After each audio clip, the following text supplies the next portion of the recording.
नमस्कार, मैं हूं श्वेता सिंह। मेरे साथ हैं शम्स ताहिर खान। और मेरठ के एक घर में रखे एक ड्रम से एक ऐसी कहानी दरअसल बाहर आई जिसे सुनकर आपका दिमाग चकरा जाएगा। ये कहानी आपने सुनी होगी, लेकिन शम्स उसके जो पहलू लेकर आज आए हैं आपके सामने, वाकई आपने सुना नहीं होगा। पर शम्स, आपने इससे पहले ऐसी कोई घटना, ऐसी कोई वारदात सुनी थी? क्राइम में बहुत सारी कहानियां आती हैं, लगता है हर बार कि ये आखिरी होगा, इससे ज़्यादा मैं नहीं चौंक सकता। लेकिन एक अरसे के बाद ये जो मेरठ के ड्रम ने कहानी उगली है ना, एक क्राइम में जितना कुछ हो सकता है आप इसे एक केस में देख सकती हैं। इसमें ट्रायंगल लव है, इसमें एक लड़का है जो लंदन से आता है बीवी और बेटी का बर्थडे मनाने के लिए, इसमें अंधविश्वास है। अच्छा, वो बीवी बेटी का बर्थडे मनाने के लिए आया था? हाँ, इसमें अंधविश्वास है। इसमें जो प्रेमी है उसकी माँ मर चुकी है, लेकिन वो अपनी माँ से बात करता है, मतलब मुर्दा माँ से बात कर रहा है। इसमें जो मेन कैरेक्टर है पत्नी है, फिर जो प्रेमी है वो पहली शादी लव मैरिज करती है।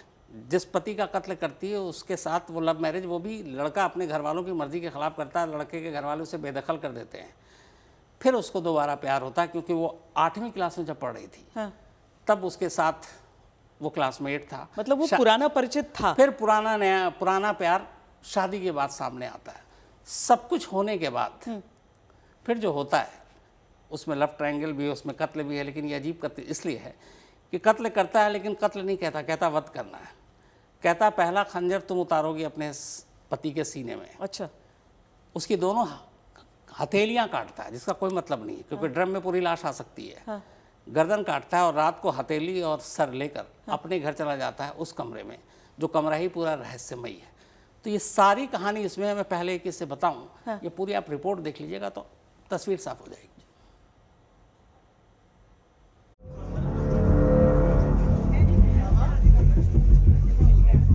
इस वक्त ये भीड़ मेरठ के एक मोहल्ले में मौजूद एक घर के बाहर इकट्ठी हुई है। हर एक की निगाहें इसी घर की तरफ है। थोड़ी देर बाद यहाँ पुलिस पहुंचती है। पुलिस के बाद फॉरेंसिक टीम घर में दाखिल होती है। घर के अंदर से और तो कुछ नहीं, नीले रंग के प्लास्टिक का एक ड्रम बाहर निकाला जाता है। अमूमन इस तरह का ड्रम लोग घर में पानी जमा करने के लिए खरीदते हैं। इसके बाद ड्रम को एक गाड़ी में डालकर ले जाया जाता है।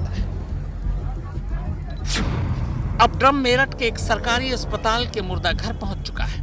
ड्रम जरूरत से ज्यादा भारी है। न ये ड्रम खुल पा रहा है, न ही इसे तोड़ा जा सका है। लिहाजा पुलिस वाले तय करते हैं कि इस ड्रम को मशीन से काटा जाए। कुछ देर में ही मशीन और मैकेनिक भी मुर्दा घर में बुला लिए जाते हैं। अब बारी ड्रम को काटने की थी। बड़ी मशक्कत के बाद आखिरकार ड्रम को काटने में कामयाबी मिली। दरअसल इस ड्रम के अंदर सीमेंट का घोल भर दिया गया था, जिसकी वजह से वो जमकर सख्त हो चुका था, पत्थर की तरह। अब ड्रम काटने के बाद उसके अंदर जमे हुए सीमेंट के टुकड़ों को भी मशीन से काटने का काम शुरू हो जाता है।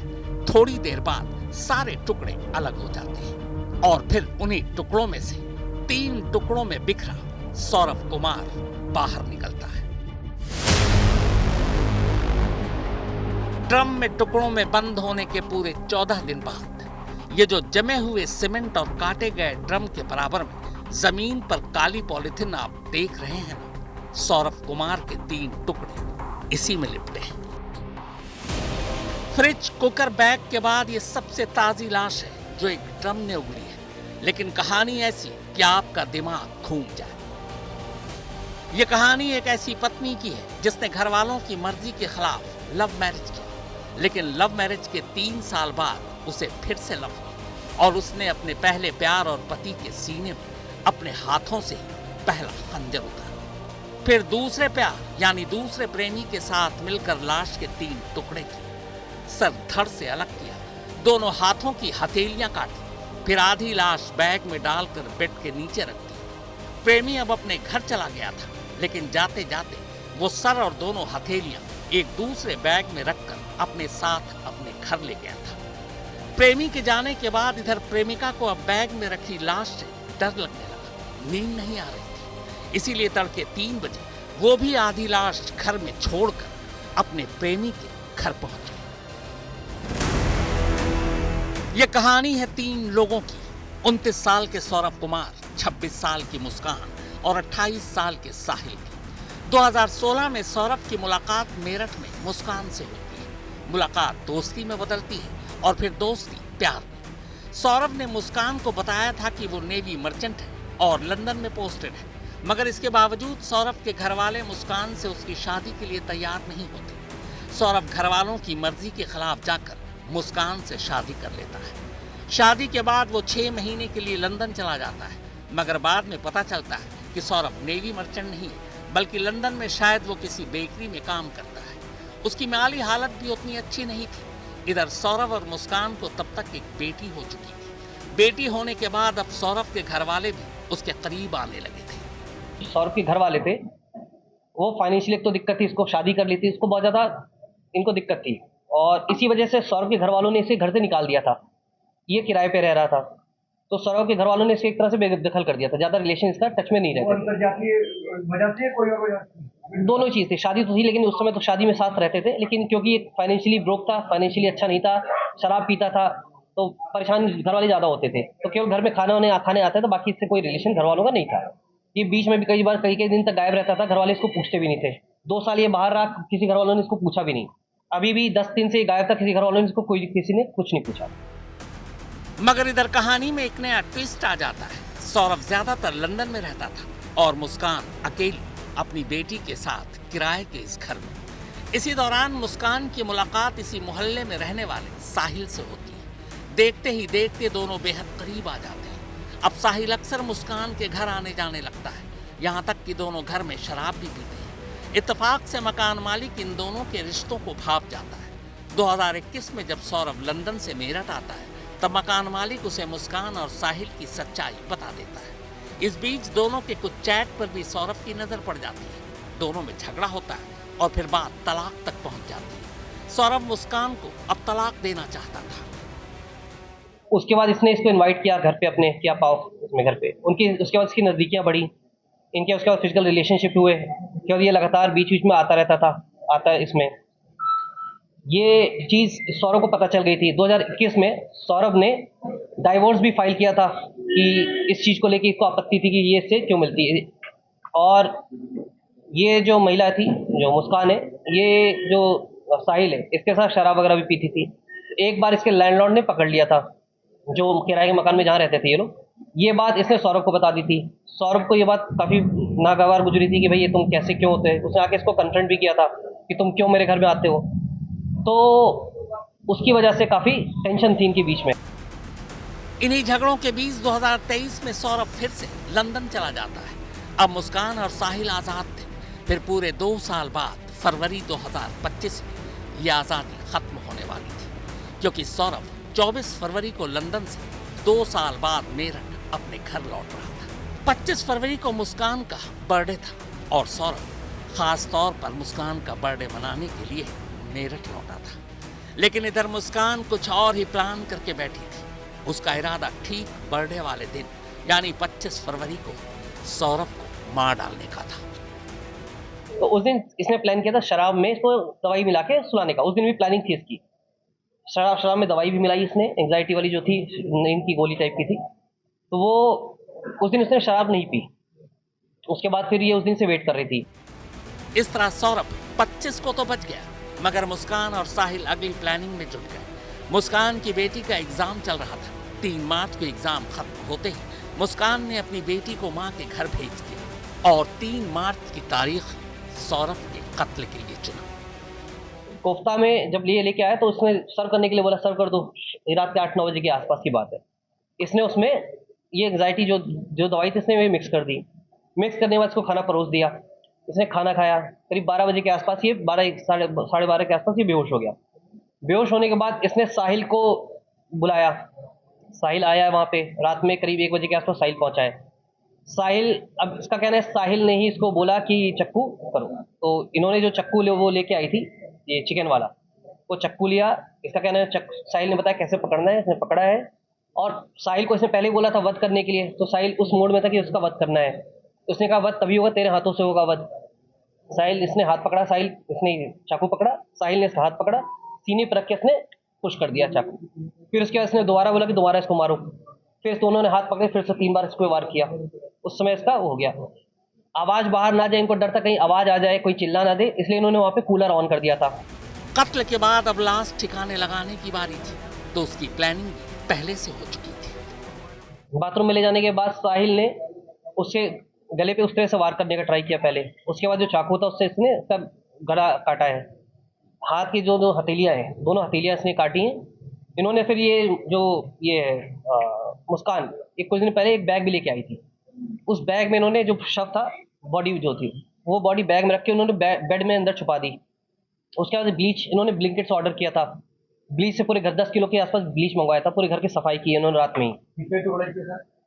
शव के 3 थे, एक तरफ से ये गर्दन थी, 2 हाथ थे, बस ये 3 थे, बस 3 या मतलब दो ही एक तरफ मानोगे इसमें। साहिल के घर जाकर दोनों आराम से सो गए। फिर 4 मार्च की सुबह हुई। अब लाश को छुपाने की बारी थी, इसके लिए कुछ सामान खरीदना था।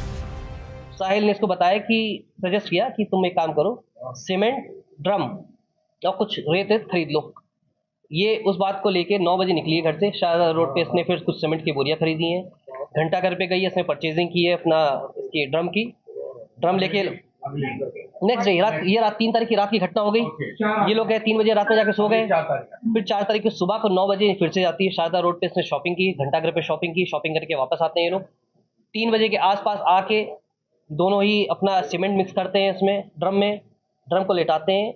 उसके बाद जो धड़ मतलब ये सिर और ये हाथ था, ये वापस लेके आते हैं ये लोग। बॉडी को सरका के बेड से निकाल के इसको सरका के उसमें सरकाते हैं ड्रम के अंदर। ड्रम को खड़ा करते हैं, उसमें हाथ डालते हैं, उसके बाद उसको पैक कर देते हैं, सील पैक कर।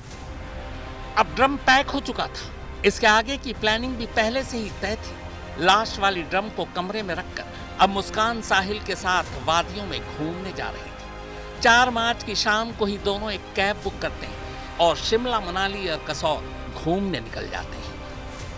इन्होंने प्लानिंग कर रखी थी यहाँ से जाने की शिमला, तो शिमला मनाली और ये कसौल का प्लानिंग की थी इन लोगों ने 10-12 दिन, ताकि तो कहीं पता ना चले किसी को। कमरे में ये लोग ड्रम रख देते हैं, सीमेंट से पैक कर देते हैं, ताला मारते हैं।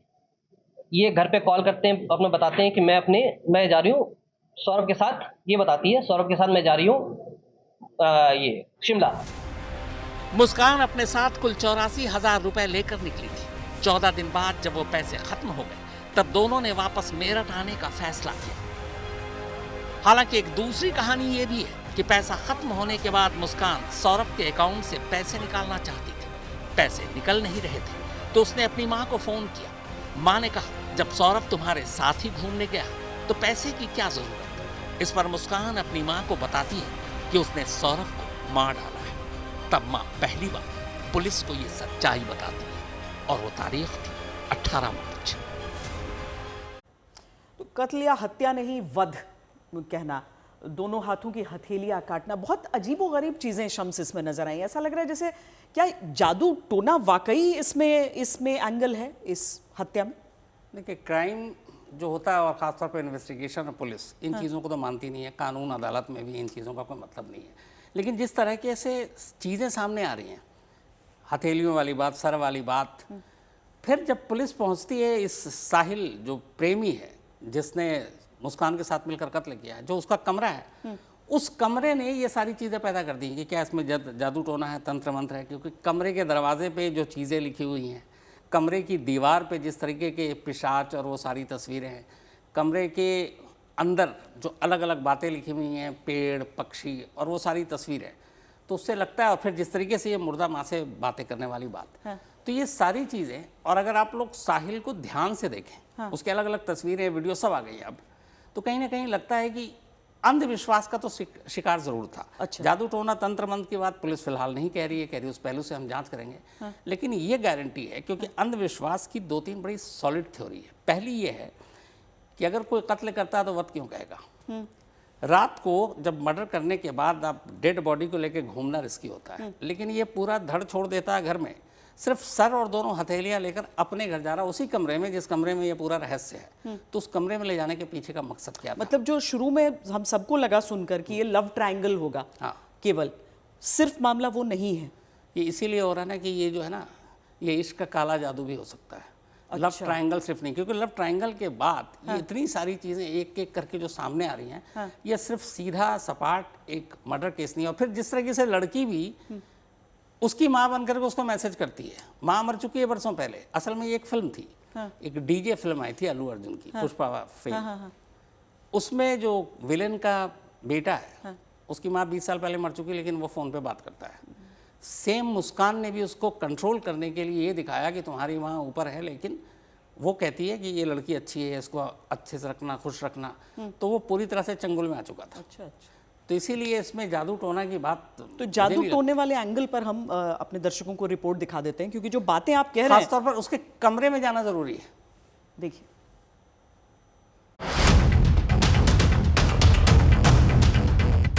साउथ की एक सुपरहिट फिल्म है डीजे। पुष्पा यानी अल्लू अर्जुन फिल्म के हीरो। इस फिल्म में एक कैरेक्टर है, 20 साल पहले मर चुकी अपनी मां से वो अब भी बातें करता है। ये मेरठ के एक अंधविश्वासी प्रेमी का घर है। नाम है साहिल शुक्ला।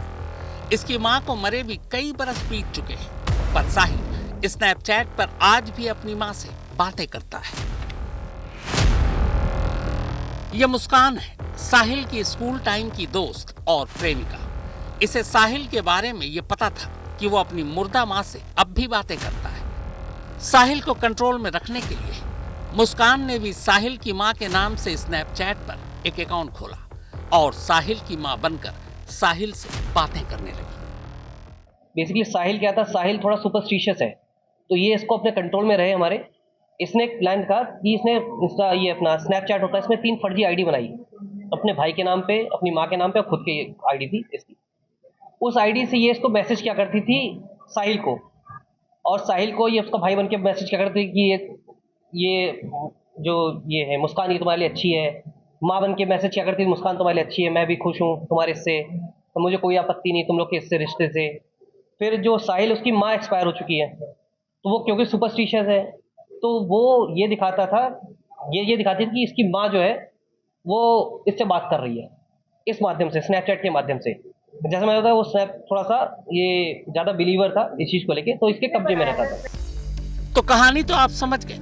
अब कहानी की गहराई में जाने के लिए जरूरी है कि अंधविश्वासी प्रेमी साहिल के घर चलते हैं, उसका कमरा देखते हैं। उसके कमरे को देखकर आपको आसानी से समझ आ जाएगा कि एक अंधविश्वासी के दिमाग में क्या चलता है, वो क्या सोचता है, उसके आसपास की चीजें कैसी होती हैं। 10 बाई 10 का ये कमरा होगा। इस कमरे के दरवाजे से ही कमरे की कहानी शुरू हो जाती है। कमरे की तरफ कदम बढ़ाते ही पहले कदम पर ही मौजूद इस दरवाजे से आप नजरें चुरा ही नहीं सकते।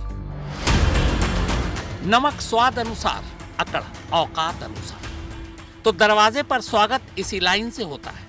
अब दरवाजा खुल चुका है। कमरे में दाखिल होते ही सामने दीवार पर भगवान शिव की एक तस्वीर दिखाई देती है। यह तस्वीर भगवान शिव के आदि योगी अवतार की है। तमिलनाडु के कोयम्बटूर में मौजूद आदि योगी वही होते हैं जो योग साधना करते हैं, यानी शांति चाहते हैं।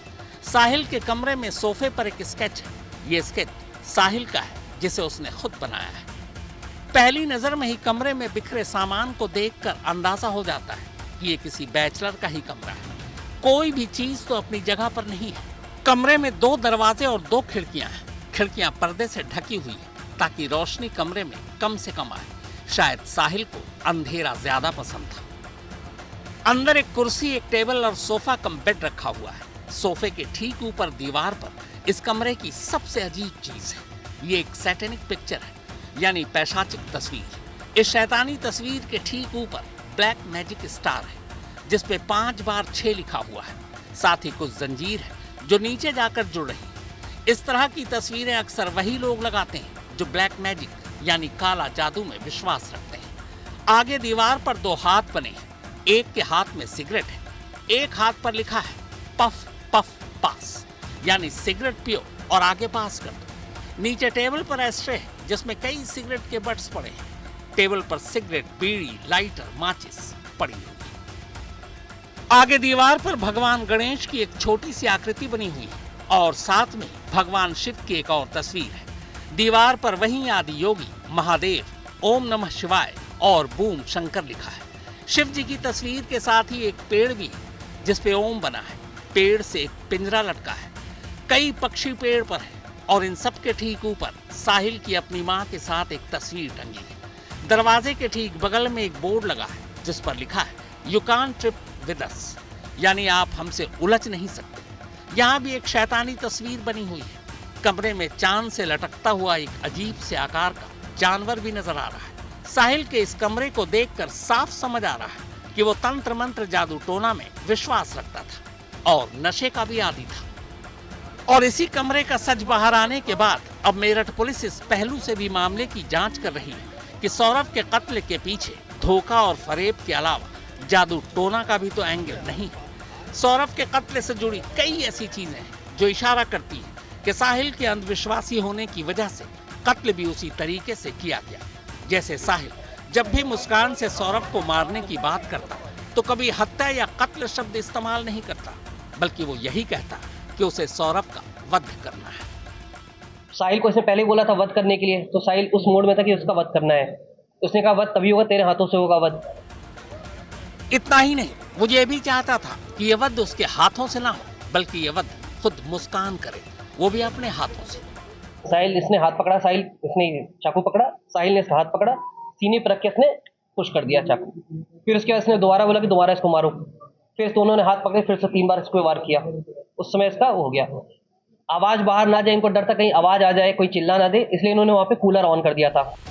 शायद वो अंधविश्वास ही था कि साहिल ने मुस्कान के हाथ से 3 बार सौरभ के सीने में खंजर उतारा। इन 3 बार से ही सौरभ की मौत हो चुकी थी, पर फिर भी साहिल ने अपने हाथों से सौरभ का सिर काटकर उसे धड़ से अलग कर दिया। इतना ही नहीं, अमूमन लाश को किसी फ्रिज या बैग में ठूंसने के लिए ही कातिल लाश के टुकड़े करता है, हाथ पैर काट देता है ताकि लाश बैग या फ्रिज में आसानी से आ जाए। मगर यहाँ साहिल सौरभ के हाथ नहीं काटता, बल्कि सिर्फ उसकी दोनों हथेलियां काटता है।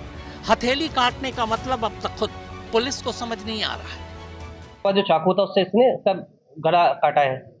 हाथ की जो 2 हथेलियां हैं, दोनों हथेलियां इसने काटी हैं। पुलिस के गले ये बात भी नहीं उतर पा रही है कि जब पूरी लाश इतने बड़े ड्रम में ही रखना था तो फिर सौरभ का सिर और हथेली काटने की जरूरत क्या थी। और तो और ये बात भी बेहद अटपटी है कि सौरभ के कत्ल के बाद धड़ तो साहिल ने मुस्कान के घर में बैग में डालकर छोड़ दिया, जबकि सौरभ का सिर और दोनों हथेलियां एक दूसरे बैग में रखकर देर रात अपने साथ अपने घर ले गए। हथेलियां और सिर अपने साथ ले जाने का क्या मकसद हो सकता है? शव के 3 थे, एक तरफ ये गर्दन थी, 2 हाथ थे, बस ये 3 थे, बस 3 या मतलब 2 ही तरफ मानोगे इसमें। और उसके बाद इन्होंने क्या किया कि जो साहिल है इसने जो ये इसकी गर्दन मतलब वो था धड़, तो ये सिर और हाथ एक बैग में पैक करके अपने घर लेके चला गया 3 बजे के आसपास। शुरुआती पूछताछ और तफ्तीश के मुताबिक साहिल शराब के अलावा गांजे का भी नशा करता था। मां की मौत के बाद से वैसे ही वो सदमे में था। जिस तरह वो मुर्दा मां से बातें करने की बात कहता और जो तरीका उसने सौरभ के कत्ल के लिए आजमाया, उससे साफ कि अंधविश्वासी होने के साथ साथ टोना टोटका में भी वो यकीन रखता था और उसका कमरा इसी बात की गवाही दे रहा है। शायद माँ वाली बात और अंधविश्वास का ही असर था कि अब वो मुस्कान से शादी करना चाहता था और इसके लिए वो सौरभ को रास्ते से हटाना चाहता था। इतना ही नहीं, इसी अंधविश्वास के चक्कर में वो मुस्कान को ये भी कहता था कि सौरभ का वध वही करेगी। साहिल को इसने पहले ही बोला था वध करने के लिए, तो साहिल उस मोड में था कि उसका वध करना है। उसने कहा वध तभी होगा, तेरे हाथों से होगा वध। मुस्कान भी अब सौरभ से पीछा छुड़ाना चाहती थी। इसी के बाद दोनों ने पिछले साल नवंबर में ही तय कर लिया कि इस बार सौरभ के मेरठ आते ही उसे मार डालें और नवंबर से ही कत्ल की प्लानिंग शुरू हो गई। सबसे पहले दोनों ने इस बात की प्लानिंग की कि कत्ल के बाद लाश का क्या करेंगे। आखिर में तय किया कि लाश को जमीन में गाड़ देंगे, पर कैसे ये उन्हें नहीं पता था। इसके लिए अब दोस्तों से पूछताछ करने लगे, मगर दूसरी तरह से। उसने ये प्लानिंग की थी नवंबर में कि इसको मार के कहीं गाड़ देंगे। गाड़ने के बाद मैं ये बता दूंगी कि ये वापस चला गया अपना वहाँ, ये विदेश चला गया, वापस नहीं आएगा। नवंबर में इसने जगह ढूंढ रही थी गाड़ने के लिए, लेकिन उसको उस समय जगह नहीं मिली। अब इसने एक और प्लानिंग की कि उस समय इसका दोस्तों से भी कहीं पूछा कि मैं पूजा का कुछ सामग्री गाड़ना चाहती हूँ। फिर एक हिंट किया इसने कि अगर कोई मर्डर हो जाए तो कहाँ गाड़ा जाएगा, तो उसके दोस्तों ने सबने मना कर दिया था। जब लाश दफनाने वाला आइडिया काम नहीं आया, तब इन्होंने 2 और आइडिया पर काम किया। पहला, लाश के टुकड़े कर बैग में रखकर कहीं फेंक आएंगे या फिर उसे ड्रम में डालकर सीमेंट के घोल से उसे बंद कर देंगे। ड्रम वाला आइडिया साहिल का था। यही मेरठ का जलीकोठी इलाका है और यहीं से वो ड्राम जो प्लास्टिक का ड्राम था वो ख़रीदा गया था। मेरठ इंटरप्राइजेस के नाम से ये दुकान है। पुलिस भी यहाँ पूछताछ करने के लिए आई थी और हमारे साथ वो लड़का भी मौजूद है जिसने वो ड्राम उनको दिया था। क्या नाम है भाई तेरा? फरमान। फरमान, कौन आया था ड्रम खरीदने के लिए? लड़की आई थी। लड़की आई थी, क्या कह रही थी? एक ड्रम चाहिए अनाज के लिए। अनाज के लिए। तो कितने पैसे में दिया था ड्रम? 1100 रुपये में। 1100 रुपये में। अच्छा, क्या किस तरीके के ड्राम होते हैं ये फेविकोल के। फेविकोल के। अच्छा, अनाज के काम में आते हैं किसी और काम में भी आते हैं? जी, सब पानी भरने का, अनाज के सब चीज़ का काम आता है। सब चीज़ के काम में आते हैं। तो लड़की के साथ में कोई और भी था? नहीं, वो तो बस सिर्फ मुझसे लेगा, उन्होंने बाहर रखा, पता नहीं फिर वो। 25 फरवरी को मुस्कान का जन्मदिन आता है, लिहाजा सौरभ ने 24 फरवरी को लंदन से मेरठ लौटने का फैसला किया। ये बात मुस्कान ने साहिल को बताई। इसी के बाद तय हुआ कि ठीक बर्थडे वाले दिन ही सौरभ का कत्ल होगा। प्लानिंग ये थी कि शराब में बेहोशी की दवा मिलाकर उसे पिला देंगे, फिर मार डालेंगे। मगर उस रात सौरभ ने शराब पी ही नहीं। तो उस दिन इसने प्लान किया था शराब में इसको दवाई मिला के सुलाने का। उस दिन भी प्लानिंग थी इसकी। शराब में दवाई भी मिलाई इसने, एंग्जाइटी वाली जो थी, नींद की गोली टाइप की थी। तो वो उस दिन उसने शराब नहीं पी। उसके बाद फिर ये उस दिन से वेट कर रही थी। पहली कोशिश नाकाम रही। अब मौत की दूसरी तारीख 3 मार्च तय की गई, क्योंकि उस दिन मुस्कान और सौरभ की बेटी का एग्जाम खत्म होना था और फिर बेटी को मुस्कान को अपनी माँ के घर भेजना था। प्लान के तहत मुस्कान पहले से ही दुकान से 800 रुपए में 2 चाकू खरीद कर लाई। दुकानदार को शक न हो इसलिए कहा कि मुर्गा काटने के लिए चाकू चाहिए। 22 फरवरी को इसने पहले से प्लानिंग कर रखी थी। इसने चाकू खरीदे। ये गई शॉप पे, शारदा रोड पे। वहाँ पे इसने 2 चाकू खरीदे 800 रुपये में, मुर्गा काटने का नाम लेके, चिकन काटने के लिए मुझे चाकू चाहिए। चिकन काटने चाकू लिया इसने। ये आई है 24 तारीख को, ये आया। उससे पहले ही इसने एक और प्लानिंग की थी इसको बेहोश करने की। तो इसने अपना एक बहाना बनाया कि मुझे एंग्जाइटी की प्रॉब्लम है। वहीं पे पास में ब्रह्मपुरी में एक डॉक्टर है, उनके पास गई। उसने अपना इलाज कराया। जो डॉक्टर दवाई पर्चा लिखते हैं एंग्जाइटी की, उसने इसको गूगल में सर्च किया। गूगल में सर्च करने के बाद जिस तरह डॉक्टर ने पर्चा रखा, खाली पर्चे पे इसने फिर वही साइन, वो पर्चे पे वो दोनों दवाइयाँ लिखी। खैर नगर में आके वो उसने दवाइयाँ परचेज की हैं। 24 तारीख को ये वापस आया है अपने उसमें, ये विदेश से, लंदन से वापस आया था। 25 तारीख को उसका जन्मदिन था जिसका कहना है। फिर 3 मार्च की रात आई। इस बार शराब की जगह मुस्कान ने सौरभ का पसंदीदा खाना कोफ्ता बनाया और उसी में बेहोशी की दवा मिला दी। जब सौरभ बेहोश हो गया तब देर रात साहिल को घर बुलाया और फिर सौरभ के सीने पर पहला वार मुस्कान ने किया, क्योंकि साहिल अंधविश्वासी था और चाहता था कि सौरभ का वध मुस्कान। कोफ्ता में जब लेके आया तो उसने सर्व करने के लिए बोला, सर्व कर दो। रात के 8-9 बजे के आसपास की बात है। इसने उसमें ये एंग्जाइटी जो दवाई थी इसने मिक्स कर दी। मिक्स करने के बाद इसको खाना परोस दिया। इसने खाना खाया। करीब 12 बजे के आसपास, ये 12 साढ़े 12 के आसपास ये बेहोश हो गया। बेहोश होने के बाद इसने साहिल को बुलाया। साहिल आया वहाँ पे। रात में करीब 1 बजे के आसपास साहिल पहुँचा है। साहिल, अब इसका कहना है साहिल ने ही इसको बोला कि चक्कू करो। तो इन्होंने जो चक्कू वो लेके आई थी, ये चिकन वाला, वो चक्कू लिया। इसका कहना है साहिल ने बताया कैसे पकड़ना है। इसने पकड़ा है और साहिल को इसने पहले बोला था वध करने के लिए। तो साहिल उस मोड में था कि उसका वध करना है। उसने कहा वध तभी होगा, तेरे हाथों से होगा वध। साहिल, इसने हाथ पकड़ा, साहिल इसने चाकू पकड़ा, साहिल ने इसका हाथ पकड़ा, सीने पर रख के इसने पुश कर दिया चाकू। फिर उसके बाद इसने दोबारा बोला कि दोबारा इसको मारो। फिर दोनों ने हाथ पकड़े, फिर से 3 बार इसको वार किया। उस समय इसका वो हो गया। आवाज बाहर ना जाए, इनको डर था कहीं आवाज आ जाए, कोई चिल्ला ना दे, इसलिए इन्होंने वहां पे कूलर ऑन कर दिया था। उस्मान चौधरी के साथ हिमांशु मिश्रा, मेरठ, आज तक।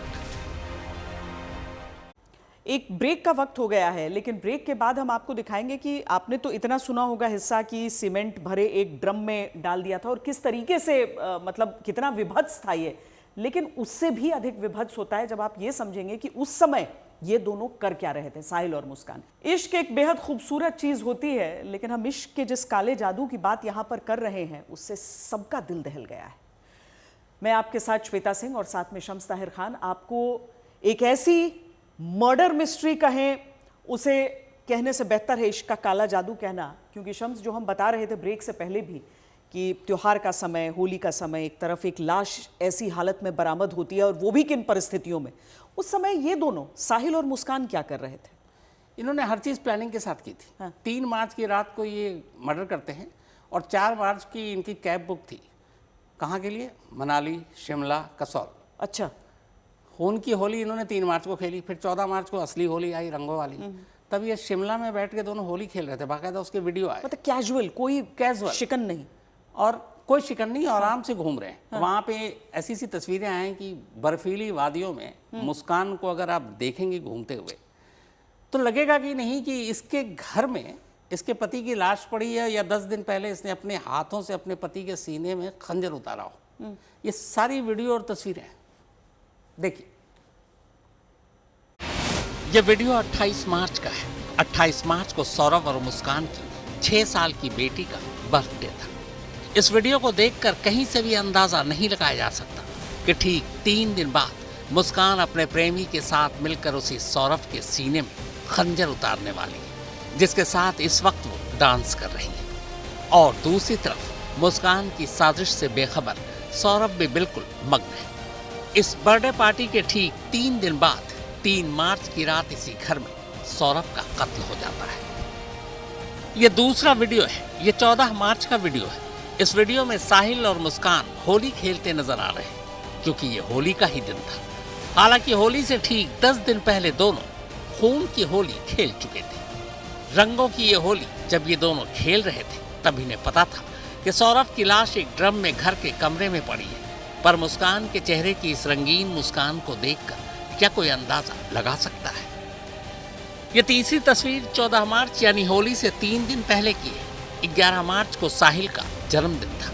इसी बर्थडे के मौके पर मुस्कान बड़े प्यार से उसे केक खिला रही है। ये साहिल का एक और वीडियो है। पता नहीं ये इस वक्त होश में है या नहीं, मगर इसके थिरकने में कोई कमी नहीं। ये शायद किसी पार्टी या डांस फ्लोर की तस्वीर है। साहिल बस नाचे जा रहा है। ये मुस्कान की तस्वीरें हैं। अपने पति सौरभ के सीने में अपने हाथों से खंजर उतारने के बाद ये इस वक्त मनाली की बर्फीली वादियों में है। न चेहरे पर शिकन, न कोई परेशानी। एक सैलानी की तरह वादियों के मजे ले रही है। जरा सोचिए, जब ये बर्फीली वादियों में अपना बेहतरीन वक्त गुजार रही थी तब पीछे इसके घर में इसके पति सौरभ की लाश ड्रम में बंद थी। ये मेरठ जेल के जेलर हैं। इन्हीं की जेल में इस वक्त साहिल और मुस्कान बंद है। इंतहा देखिए, जब दोनों को पहली बार इस जेल में लाया गया तब भी दोनों के सर से इश्क का भूत नहीं उतरा था। साहिल और मुस्कान दोनों ही इस बात पर अड़े हुए थे कि दोनों को जेल में एक साथ एक ही सेल में बंद किया जाए। प्रारंभ में बंदी आता है तो दिक्कत होती है। उनको ये नहीं पता था कि जेल में जो है महिलाओं के रहने की व्यवस्था अलग है तथा पुरुषों के रहने की व्यवस्था अलग है। तो वो साथ में रहना चाहते थे या पास वाली बैरक में, वो संभव नहीं है, क्योंकि महिला बैरक जेल में पूर्ण रूप से पृथक है। वो पुरुष बैरक से कोई कांटेक्ट। मनीषा झा और प्रवेश पांडे के साथ चिराग कोठी, दिल्ली आज तक। बताइए, मतलब ये तस्वीरें देखकर कोई सोच सकता है कि एक हत्या करने के बाद और एक ड्रम में सीमेंट के साथ ठिकाने लगाने के बाद, शम्स, मतलब लगता है कि इसके आगे क्या सुनने को रह जाएगा? इस तरीके से ये बड़ा विचित्र तरीका कि कैसे आप उस लाश को डिस्पोज करने के लिए सोच रहे हैं। मतलब इससे पहले हम लोग तो यही मानते थे कि ड्रम पानी रखने के लिए है या कुछ ज़रूरी सामान रखने के लिए, लेकिन श्वेता ये अकेली चीज़ नहीं है। इधर हाल के कुछ सालों में क्राइम करने के बाद लाशों को छुपाने या ठिकाने लगाने का ट्रेंड बिल्कुल बदल गया है। फ्रिज पानी पीने के लिए था, अब लाशें निकल रही हैं। श्रद्धा केस आपको पता होगा। मुंबई में एक ने अपने लिव इन पार्टनर को मारा और कुकर में उबाल रहा था। बैग तो अब आम हो गया। अब सड़क पे लावारिस बैग दिखे तो इस बात का डर नहीं होता कि इसमें बम हो सकता है। लाशें निकलती हैं। सेप्टिक टैंक हो, बेड बॉक्स हो, मतलब कहीं से भी आप रोज़मर्रा की ज़रूरत की चीज़ों के अंदर से लाश बाहर आ सकती है। इसमें कोई चौंकने वाली बात नहीं है। और ऐसा कब कब कैसे कैसे हुआ, सिर्फ आप ये रिपोर्ट देख लीजिए।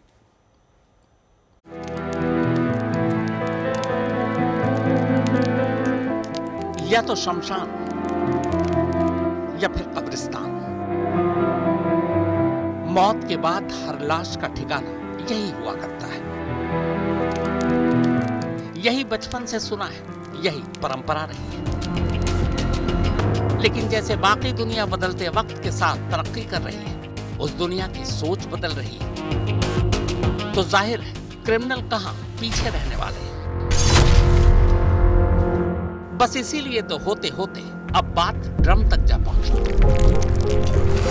बहुत दूर जाने की जरूरत नहीं है, बस जरा सा अपने जहन पर जोर डालें तो इस ड्रम से भी अजीब और गरीब सारी चीजें आपकी नजरों के आगे तैरने लगेंगी।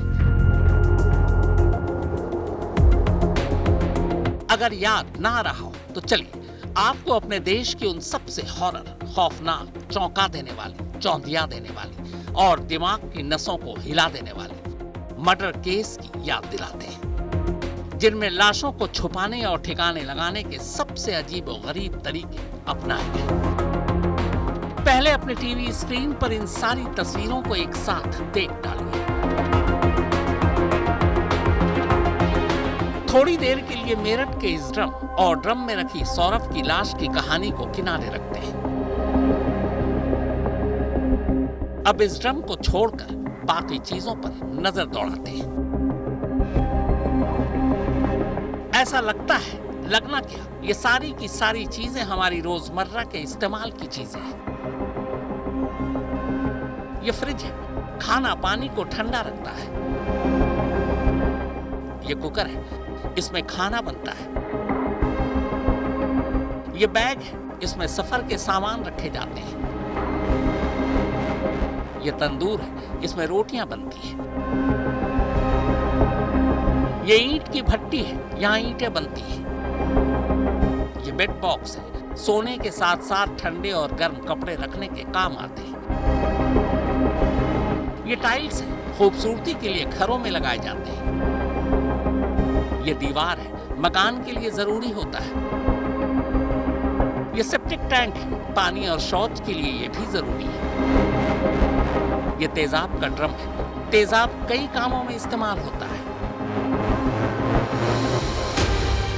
लेकिन अगर अब कहूं कि हमारे देश में इन रोजमर्रा के इस्तेमाल की हर एक चीज ने अपने अंदर से वक्त वक्त पर लाशें उगली, तो हमें पता है, आप फौरन मान जाएंगे। मानना भी पड़ेगा, क्योंकि ऐसा होते हुए आप सबने देखा भी है। बस एक ड्रम की कमी थी, वो भी साहिल और मुस्कान ने पूरी कर दी। तो चलिए अब सिलसिलेवार इन सारी चीजों की फटाफट झलकियां देख लेते हैं, जिन्होंने अपने अंदर से बड़े बड़े मर्डर केस की लाशें उगली। शमशान और कब्रिस्तान के बाहर जिस पहली लाश की लौ ने देश का ध्यान अपनी तरफ खींचा था, वो दिल्ली का ये तंदूर था। इसी तंदूर में नैना साहनी को उसके पति सुशील शर्मा ने डालकर जलाने की कोशिश की थी, वो भी मक्खन डाल डालकर। लाश को ठिकाने लगाने का ऐसा अजीब और गरीब तरीका तब पूरे देश की सुर्खियां बनी थी।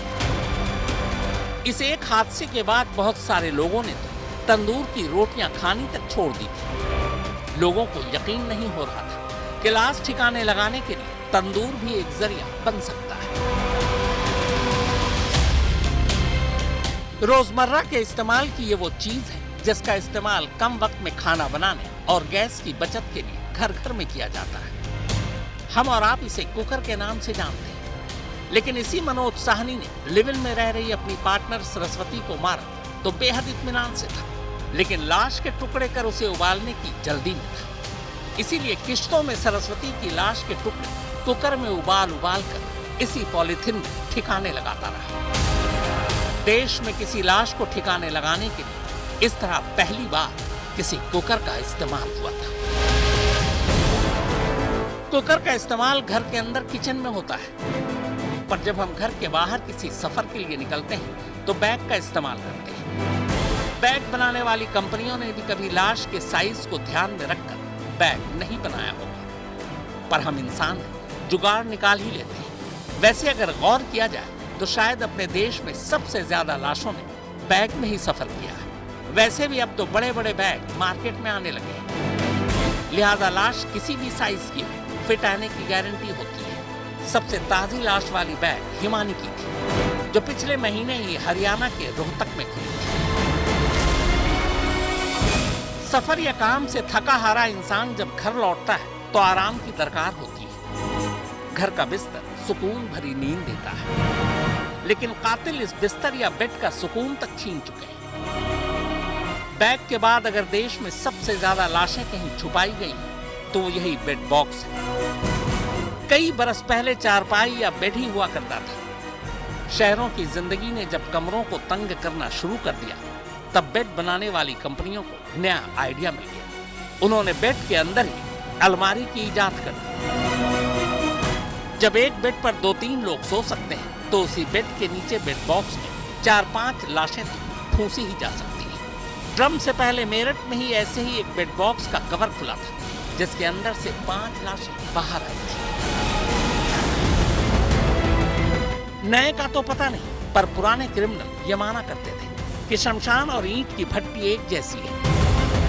चिता के बाद सिर्फ राख बचती है, वैसे ही ईंट की भट्टी में भी इंसान राख हो जाता है।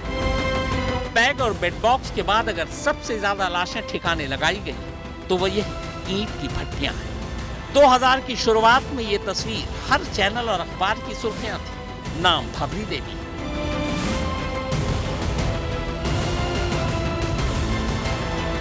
एक सीडी स्कैंडल के बाद राजस्थान के एक ताकतवर मंत्री और कुछ नेताओं ने भवरी देवी को मारने के बाद सबूत मिटाने के लिए उसे ईंट की भट्टी में डाल दिया था।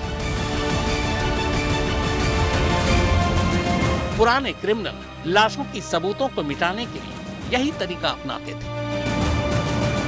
हर घर की जरूरत है ये सेप्टिक टैंक। वॉशरूम और बाथरूम का गंदा पानी इसी में जाता है।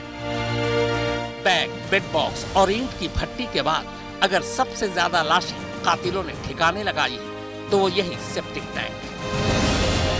शायद ही देश का कोई ऐसा शहर बचा जहां के सेप्टिक टैंक में जब तक कोई लाश ना उगली हो। एक बार तो एक मुख्यमंत्री के सरकारी बंगले के सेप्टिक टैंक ने एक लाश उगल दी।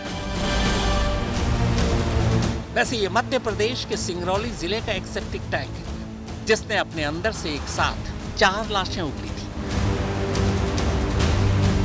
मुगल आजम के अनारकली, सलीम और अकबर की कहानी कौन नहीं जानता। अब पता नहीं कितना सच है या झूठ, लेकिन किस्सा मशहूर है कि अनारकली को जिंदा दीवार में चुनवा दिया गया था। पर इस कहानी को जब तब नए दौर के आशिकों ने कई बार सच किया।